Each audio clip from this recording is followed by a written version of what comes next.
Most people, I would say, I believe I heard a crazy stat like this, but within the first month, I think like 50% of the people stop going to the gym or something like that. So by this, I mean, today's the 18th of January, but probably like most people have already quit by now. When I was working in insurance with you, I failed a lot and I didn't give up. I did give up. I did give up. And right now I'm in one of the best career paths that I could be. And it's because I didn't fail. I learned from mistakes and I didn't get emotional. Because when you get emotional, you start swaying. You start Yeah. yeah, you start letting your emotions take control of your actions, and that's when you start to fail. When I got the house, it was very difficult because I was looking and I was able to force myself to take the risk because I had money sitting in my bank account and I didn't want it to just chill and accumulate inflation there. Right. And I think that's a really good example. If you want to invest into a property, I don't know if now is the best time, but if you want to take a risk and you want to learn how to do it for the future, perfect example of the framework. Take the risk, fail. Obviously, I went a little bit expensive with this, so I struggled a bit at the beginning. I'm struggling way less now. Yeah. One, two, three. All right, listo. Ready?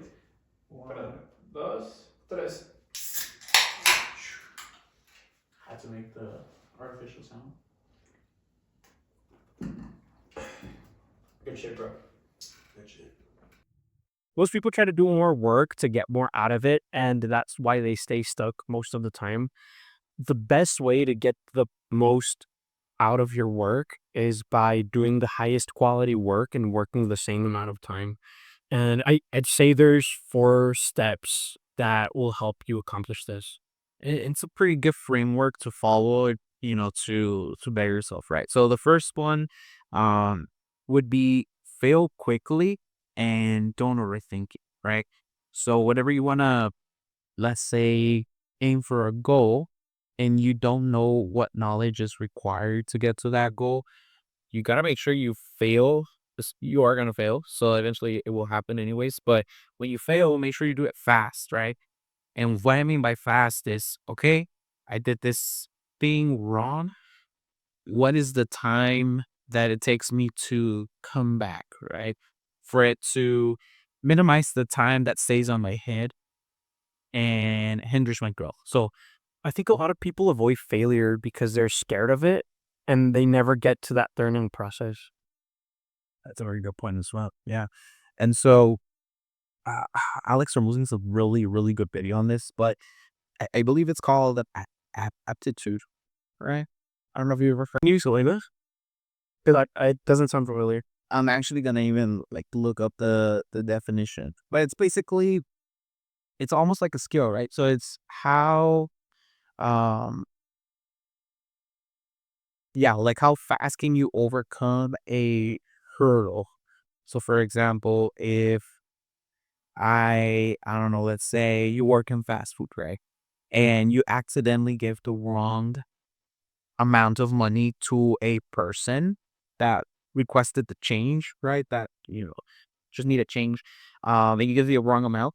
How the amount of time it stays on your mind that you did wrong and then move on. So I think for some people it's very little. They get over it very fast. To some people, it does take very long for them to get over it.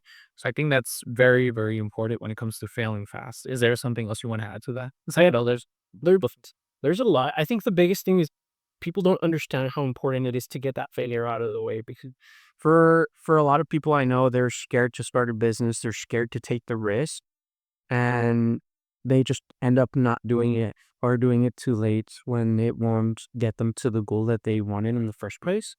So it's very important to take the risk now.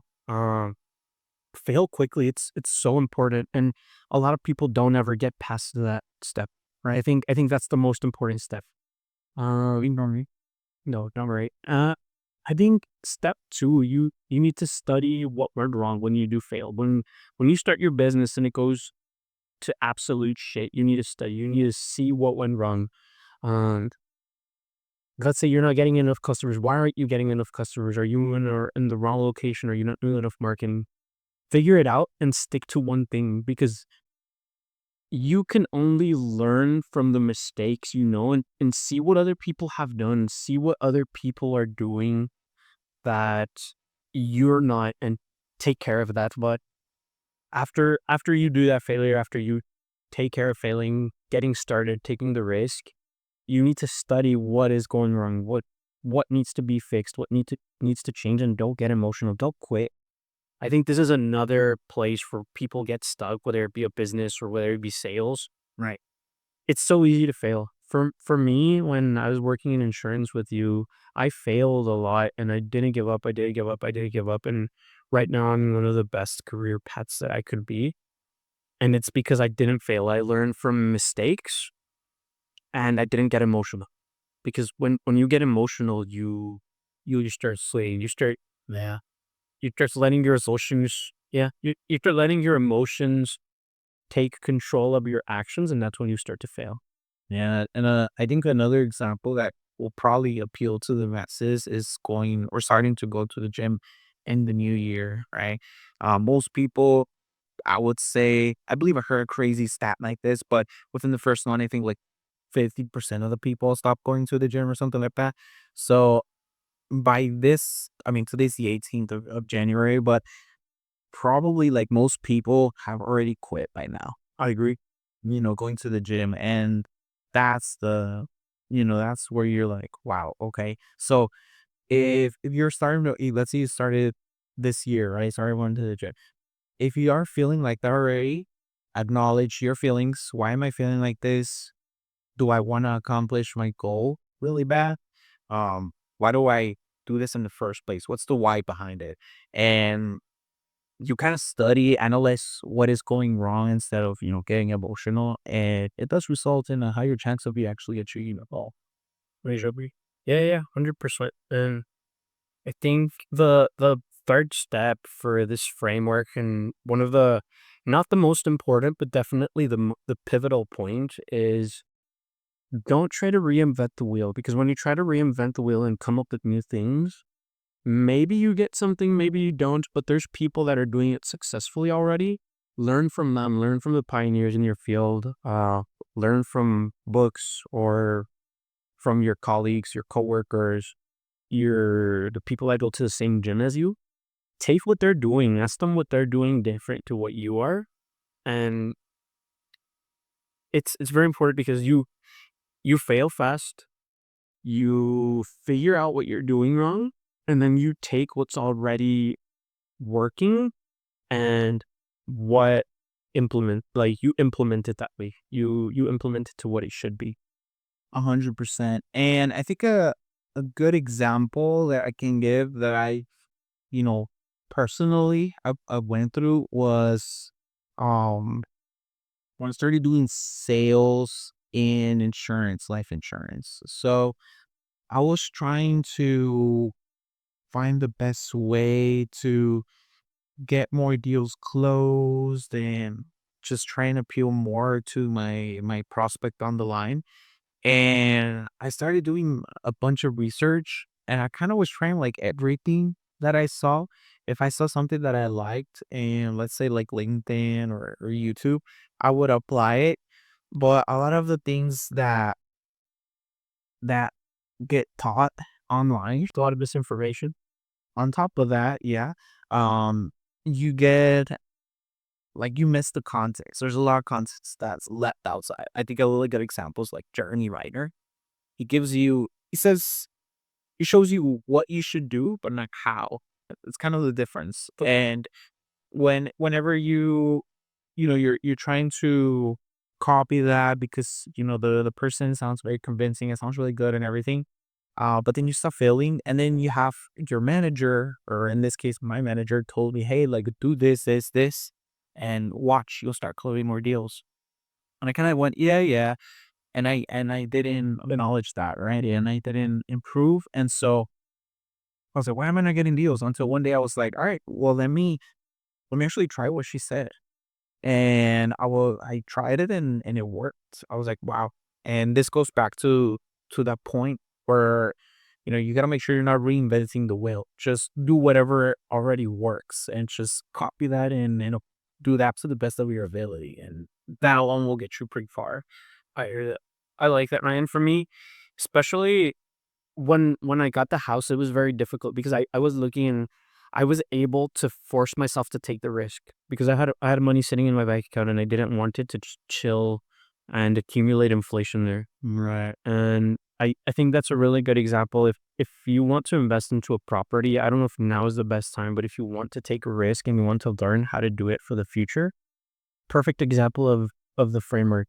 Take the risk, fail. Obviously, I went a little bit expensive with this, so I struggled a bit at the beginning. I'm struggling way less now, but there's truth to that. Like, figure out what you did wrong. Next time, I probably won't finance. I want to buy it. The next house that I buy, I want to pay in cash because financing can be a little bit difficult, and you end up paying a little bit more. So I learned from the mistakes, and I watched so much content on how to do it right next time. Especially, you've heard of Graham Stephan.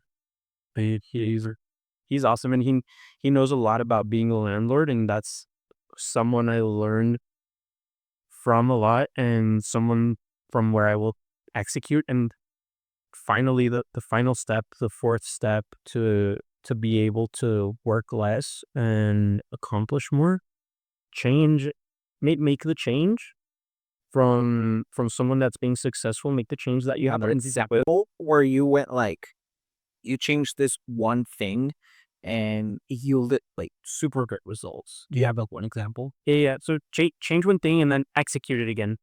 And for me, it was making for me it was changing jobs. When I was in sales, I wanted to increase my income, and I changed jobs with the goal to increase my income. Didn't work out the first time. I realized what was not working was not in the right industry for my goals. Right.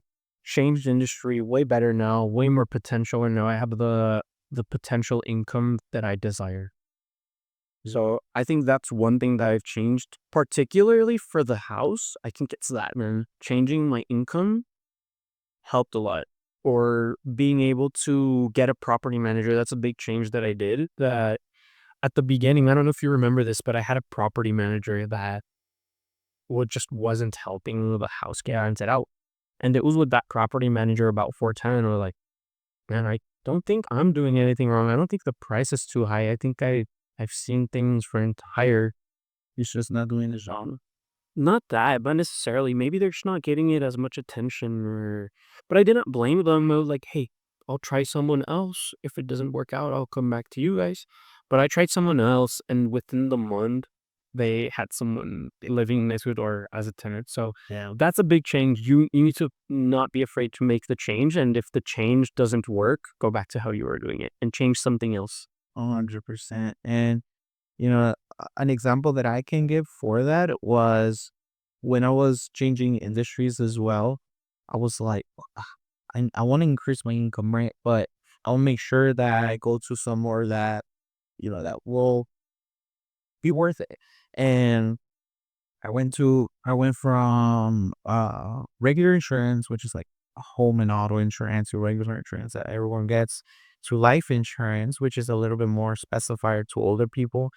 And then from there, I went to tech sales, which is what I'm doing right now, which is awesome. But doing those three things have yielded like the most in when it comes to income. Have fifth, dude, they have. When you can make a big change in your life, it usually won't do bad for you. Then you'll just, because for me, when I went to Allstate, it decreased my income, but it increased my skill level, and it made me find my current job. I don't regret it by any means, but progress doesn't have to be linear. You have to realize that progress isn't linear. Maybe you'll be at the highest point at one point, and then you'll go down so low that you want to give up on everything. But just know that you, with the amount of knowledge you've learned, you have potential to be above where you were before at your peak. Such a good point. Such a good point. Progress is not like, can we flip that? Yeah, we will. We will. So we'll probably put it on the shorts. But yeah, that's actually a very good point. Progress is never linear. And I think you're a very good example of that. He went from here to here and then he's going up again. Just like the stock market, man. I mean, just like Bitcoin, even. It's always like that. But I think we're reaching the end of the video. Yeah. If you have any comments, questions, concerns, please put them down below. I'll put some comments. If you got any questions in regards to, like, hey, I'm at this situation. What would you probably do in your situation? Yeah. Or if you want to learn how to have better control over your emotions and make less emotional decisions, go ahead and watch that video. Click it right there, and we'll catch you guys next week. Thanks so much. Bye.